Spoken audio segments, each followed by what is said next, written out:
So today our topic is paranasal air sinuses. Paranasal air sinuses are filled spaces present within the bones around the nasal cavity. The sinuses are frontal sinus, maxillary sinus, ethmoidal air sinus, and sphenoidal air sinus. All of them open into nasal cavity through its lateral wall. The function of the sinuses is to make the skull lighter and it adds resonance to the voice. In infection of the sinuses, it is known as sinusitis, in which the voice are altered.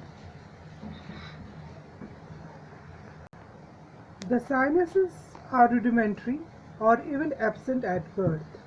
They enlarge rapidly during the age of 6 to 7 years, that is the time of eruption of permanent tooth, and then after puberty. From birth to adult life, the growth of the sinuses is due to enlargement of the bones, and in old age it is due to resorption of the surrounding cancellous bones. Now we will see the anatomy of individual sinuses. First of all, we will see the frontal sinus. Why it is known as the frontal sinus? Because it lies in the frontal bone deep to the supraciliary arch. We have this is the frontal bone. This is the frontal bone, and we have supraciliary arch on both sides, just above the orbit of the eye. This is the orbit of the eye. Just above we have the supraciliary arch. So deep to this supraciliary arch we have the frontal air sinus. So it extends upwards above the medial end of the air bow. It extends above the medial end of the air bow and backwards into the middle part of the roof of the orbit.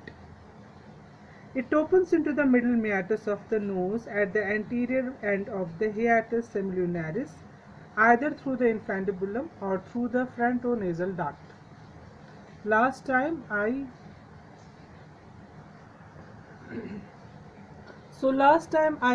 explained you about the concha. We have the middle meatus, that is the space beneath the middle meatus, that is known as the concha. That is known as the middle meatus. We have seen the bulla. Below the bulla we have the hiatus semilunaris, and in front of this we have the opening of the frontal air sinus, which is either through the infundibulum or through the frontonasal duct. So just the anterior end of the hiatus semilunaris, we have opening of the frontal air sinus. See, the right and left sinuses are usually unequal in size, and rarely one or both may be absent. The average height, width and anterior posterior depth are each about 2.5 cm. So it is width, its height and its breadth is 2.5 cm each. The sinuses are better developed in males than in females. They are rudimentary or absent at the time of birth. Very important point. So they are absent or rudimentary.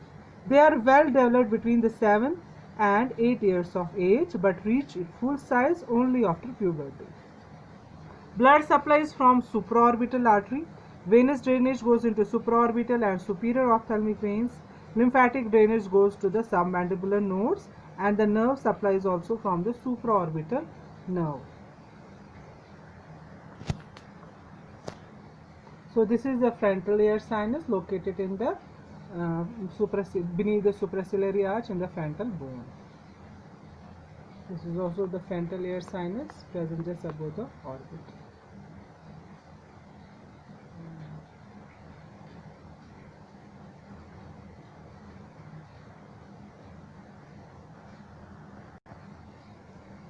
Now next is maxillary air sinus. The maxillary air sinus, it lies in the body of the maxilla, and it is the largest of all the maxillary sinus. So this is the maxilla, this is the maxilla, this is right and left maxilla. So within this maxilla, this is the maxillary bone. Within this maxillary bone we have the space. That space is known as the maxillary air sinus. That air sinus is pyramidal in shape. You can see it is pyramidal in shape,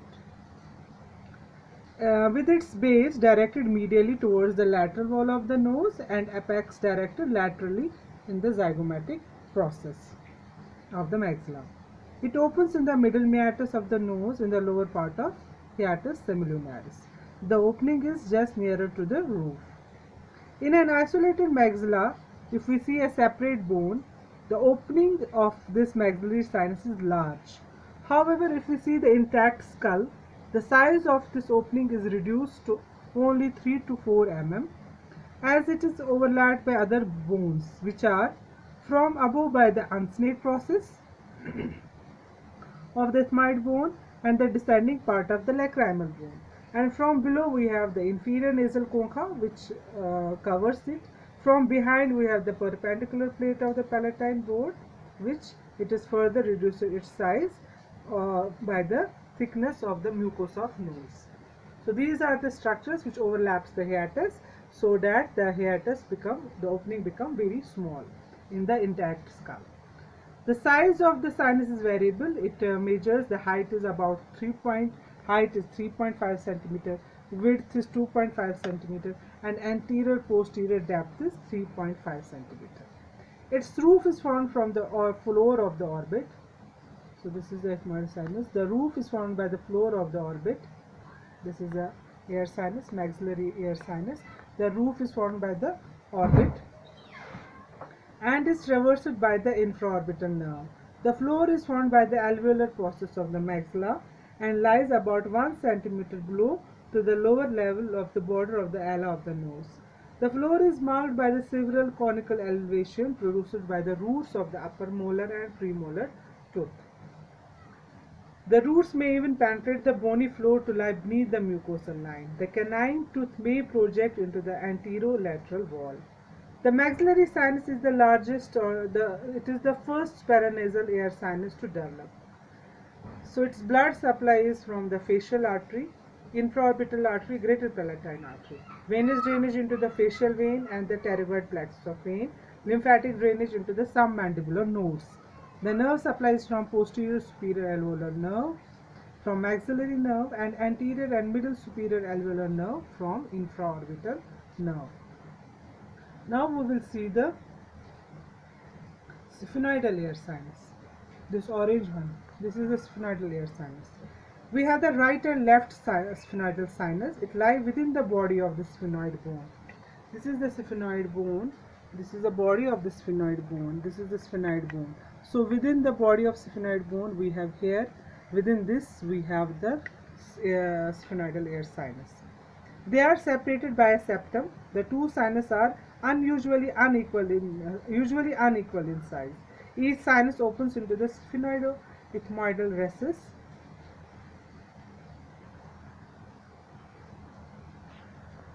So just above the superior concha we have the sphenoid-ethmoidal recess, and within this recess we have the opening of the sphenoidal air sinus.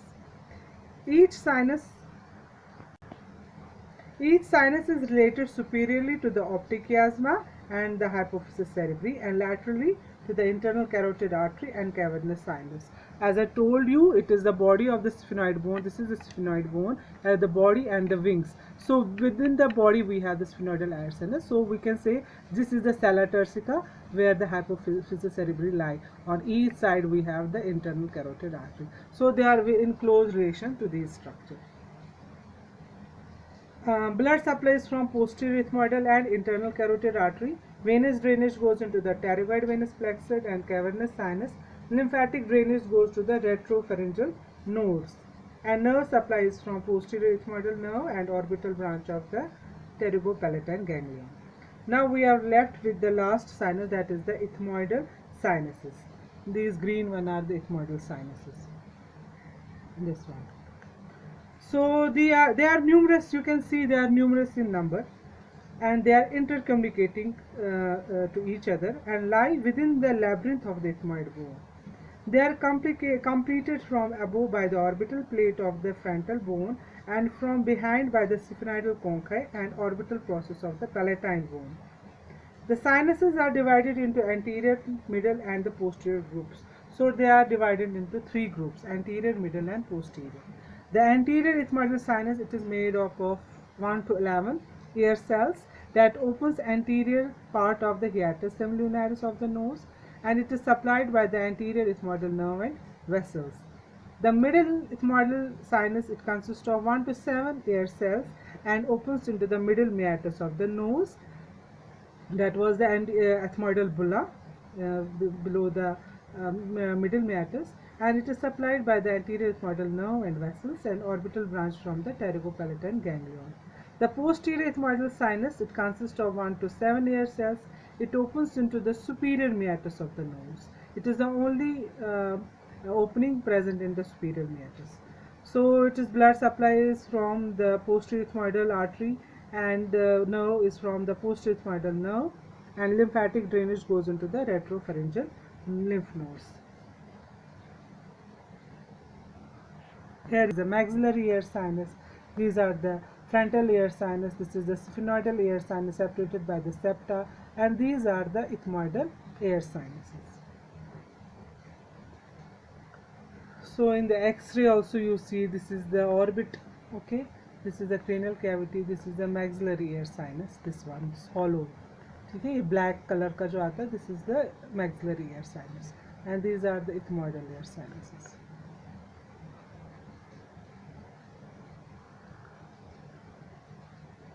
The infection of the sinus is known as the sinusitis, which is very common. It causes headache, it causes persistent thick purulent discharge from the nose, and the diagnosis is assisted by the radiography. वो usually हम radiograph लेते हैं, तो उसमें अगर हम देखेंगे opacity, so that is the sinusitis. The maxillary sinus is most commonly involved. It may be infected from the nose or from the caries of the tooth. क्योंकि मैंने आपको बोला था फ्लोर जो है इसका, it is found by the alveolar process of the upper jaw. So infection from the tooth usually goes into the maxillary sinus. And also I told you that its floor is just higher to the alveolar process. So because of this, drainage of this sinus is very difficult. So the sinus is drained surgically. So इसमें natural drainage बहुत मुश्किल होता है. So what we do, we drain it surgically by making an artificial opening near the floor in one of the following two ways. ठीक है, या तो हम through the floor जाएंगे, that is the antrum, या तो antrum puncture करेंगे, can be done by breaking the lateral wall of the inferior meatus. ठीक है, हम देखो inferior meatus के through trocar डालते हैं, cannula डालते हैं within the nose, from the nose, and goes into the sinus, और हम उसमें ड्रेन करते हैं. तो another one can be done at the canine fossa through the vestibule of the mouth, that is known as the Caldwell Luc operation. Carcinoma of the maxillary sinus arises from the mucosal lining, and symptoms depending upon the direction it grows. If it grows towards the orbit, it may cause proptosis and diplopia. If the infraorbital nerve is involved, there is a facial pain and anesthesia on the skin over the maxilla. If it grows towards the floor, it produces the bulging and even ulceration of the palate. If it goes forward, it obliterates the canine fossa and produces the swelling on the face. If it goes backward, then it involves the palatine nerve and produces severe pain referred to the upper teeth. Now, the frontal sinusitis and ethmoiditis can cause edema of the lids secondary to the infection of sinus. Pain of maxillary sinusitis may be referred to the upper teeth and infraorbital skin, all of this is supplied by the maxillary nerve. So the another topic is the pterygopalatine ganglion, which is also known as the sphenopalatine ganglion or ganglion of hay fever.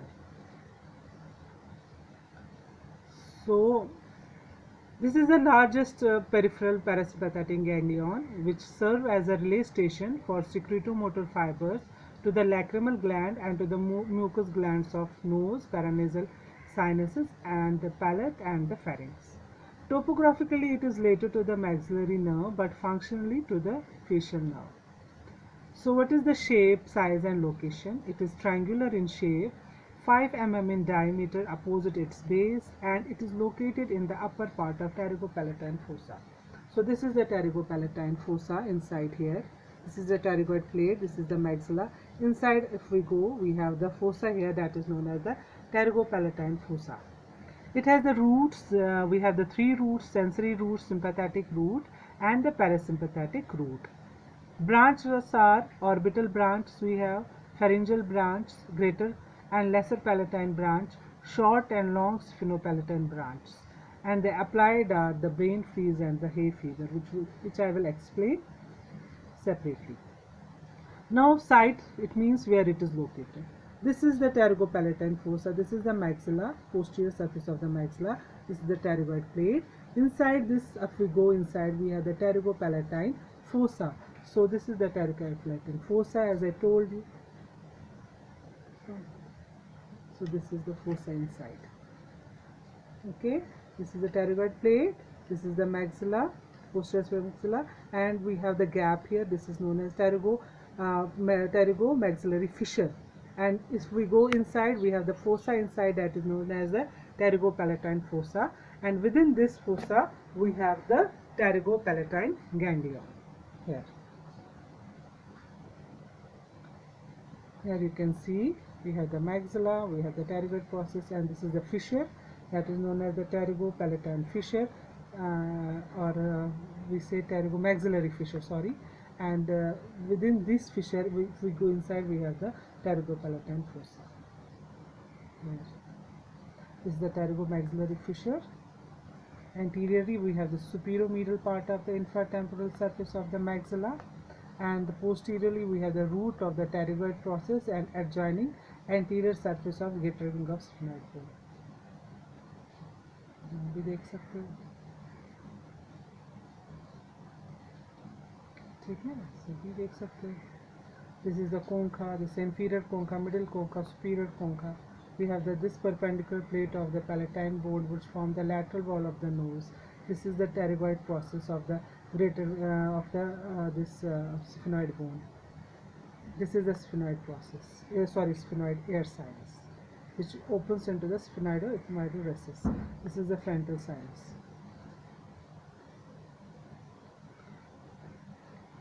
So we have the different openings of this pterygopalatine fossa, various communications.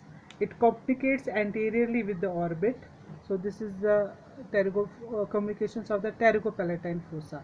First of all, I will explain the pterygopalatine fossa. So it has various communications. Anteriorly, it communicates with the orbit through the inferior orbital fissure. Okay, this is the inferior orbital fissure, so it communicates through it with the orbit. Posteriorly, we have the three openings, 1, 2 and 3. So first of all, superiorly we have the openings, that is known as the palatovaginal, that is the palatovaginal canal, which communicates with the nasopharynx. This is the palatovaginal canal. Then we have the foramen lacerum. Okay, foramen lacerum. Then we have the through the pterygoid canal. Then we have the pharynx through the palatovaginal canal. So this is the palatovaginal canal. We have the pterygoid canal, okay, which opens the middle cranial fossa. Then we have the foramen rotundum. Then medially it communicates with the nose through the sphenopalatine fossa. This is sphenopalatine fossa, which with the help of which it opens into the nose. And laterally with the infratemporal fossa through the pterygomaxillary fissure. This is the laterally. So laterally we have the pterygomaxillary fissure. This is the infratemporal fossa.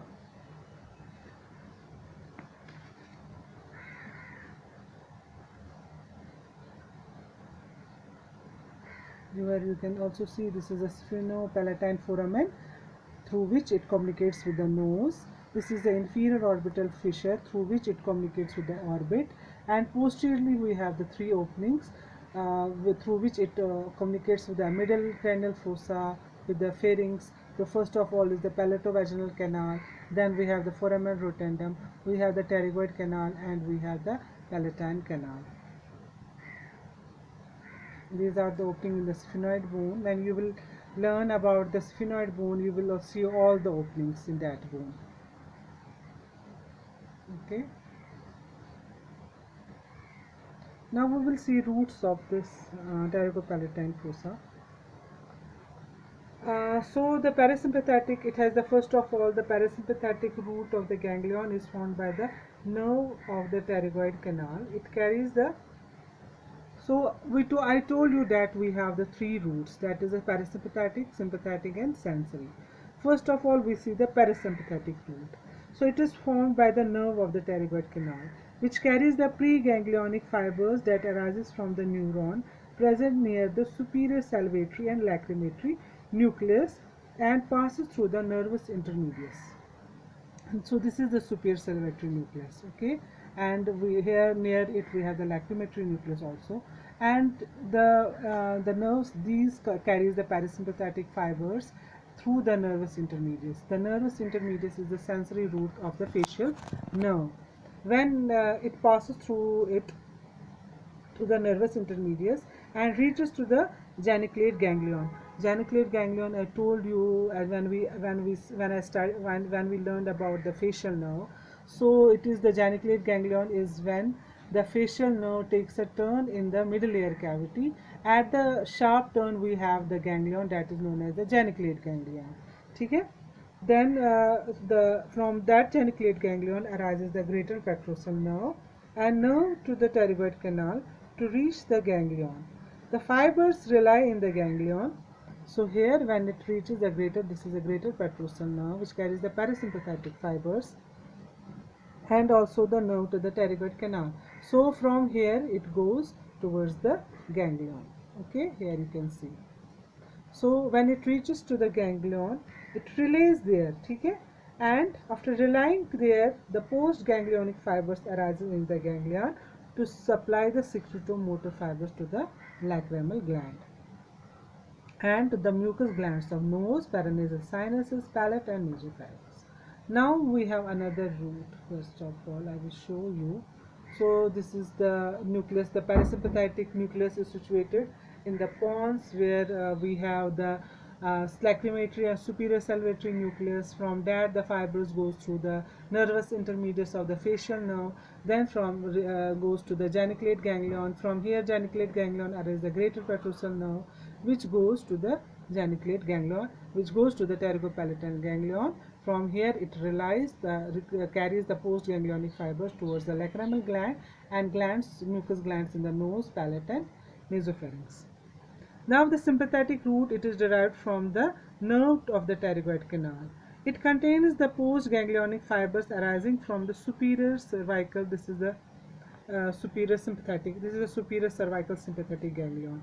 So from here the nerves arises, the axons arises, passes around the internal carotid nerve. So it is a postganglionic. It carries the postganglionic fibers in the superior cervical sympathetic ganglion, which passes through the internal carotid plexus. These are the plexus surrounding the internal carotid artery. And from this internal plexus arises the deep petrosal nerve. Okay? They are actually branches from the superior cervical sympathetic ganglion. So from this plexus the deep petrosal nerve arises, and together when the deep petrosal nerve and the greater petrosal nerve join together, it is togetherly known as the deep petrosal nerve.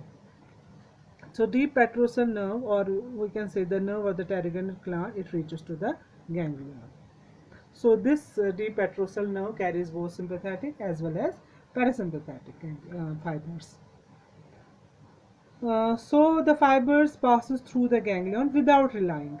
So यहाँ पे इसके rely नहीं करते हैं and supplies the vasomotor nerves to the mucous membrane of nose, paranasal sinuses, palate and nasopharynx.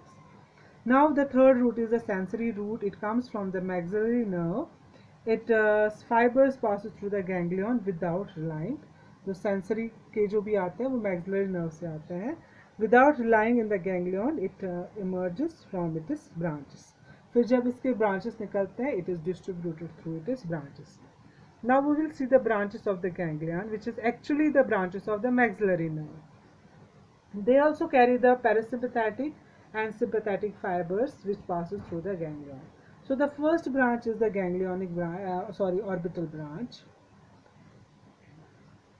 This is the ganglion again. Okay. यहाँ पे भी देख सकते हो. Now we will say this is the pterygopalatine ganglion. We see the different branches. The first branch is the orbital branch. The orbital branch passes through the inferior orbital fissure and it supplies the periosteum of the orbit and orbitalis muscle, which is involuntary. Here you can say this is the inferior orbital fissure. This is the orbit. See, this is the inferior. This is the inferior orbital fissure. So through this fissure, the orbital branch of the pterygopalatine ganglion enters into the orbit and supplies the periosteum of the orbit, and we have the one involuntary muscle within the orbit, that is the orbitalis muscle. Then we have the palatine branch. Okay, then we have the palatine branch. This is the palatine branch. The palatine branch, it is supplied through the greater, that is also known as the anterior palatine nerve. It descends through the greater palatine canal. Okay? It descends through the greater palatine canal and supplies the hard palate and the labial aspect of the upper gums. From this greater palatine, within the greater palatine canal, we have the another branch from this nerve, that is known as the lesser or middle and posterior palatine nerve, which supplies the soft palate and the tonsils. So this is the within the pterygoid gland, and within this maxillary bone we have the palatine canal, and it is the opening of the greater palatine canal is here, and behind this canal we have the lesser palatine canals openings. These are openings, and through these openings we have the palatine branch from the pterygopalatine ganglion. Then the third one is the nasal branch. The nasal branch, this is the nasal branch. These are the nasal branches. They enters the nasal cavity through the sphenopalatine foramen, and we have that nerve is divided into the lateral and the medial one. The lateral is the lateral posterior superior nasal branch, and it is about 6 in numbers and supplies the posterior part of the superior and middle concha. Okay? Then we have the medial posterior. From this, as I told you, it is divisible into the nasal branch is divisible into the lateral for the lateral wall of the nose and for the medial wall of the nose. The medial one, posterior nasal medial posterior superior nasal branch are 2 or 3 in number, and it supplies the posterior part of the roof of the nose and the nasal septum. And these are the largest one is known as the nasopalatine nerve, which descends up to the anterior part of the hard palate through the incisive foramen. This is the incisive foramen. Okay? This is the incisive foramen. Then we have the pharyngeal branch, which passes through the palatovaginal canal and supplies the part of nasopharynx behind the auditory tube. So this is the nasopalatine branches. This is known as the pharyngeal branches. And this is the canal that is known as the palatovaginal canal. Lacrimal branches, and the fifth one is the lacrimal branch. The lacrimal branch, it goes the postganglionic fibers, it passes through it to maxillary nerve to leave through its zygomatic nerve, and it is zygomaticotemporal branch, and it communicates to the lacrimal nerve to supply the secretomotor fibers to the lacrimal gland. Okay? So here you can also see we have the pterygopalatine fossa. Within that we have the ganglion, and from the ganglion arises the orbital branch. From it arises the palatine branch. From it, this is the palatine branch. From it arises the pharyngeal branch. We have the through the zygomatic nerve, it supplies the lacrimal branch through it. Okay. Then from the zygomatic branch it goes the zygomaticotemporal branch, and through it it is distributed to the lacrimal gland.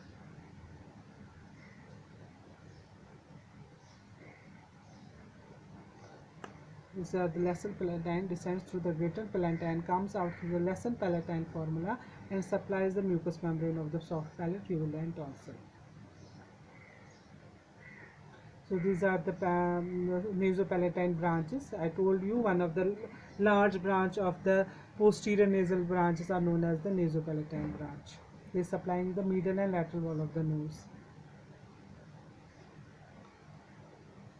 These are the orbital branch, supplying the orbit, periosteum of the orbit and the small muscle orbitalis muscle. Pharyngeal branch goes posteriorly through the palatovaginal canal and supplies the pharynx, nasopharynx. Here also you can see this is the ganglion. ठीक है, from the ganglion arise the nasopalatine supplying the nose. It goes towards the lateral wall. This is the medial wall septum and this is the lateral wall.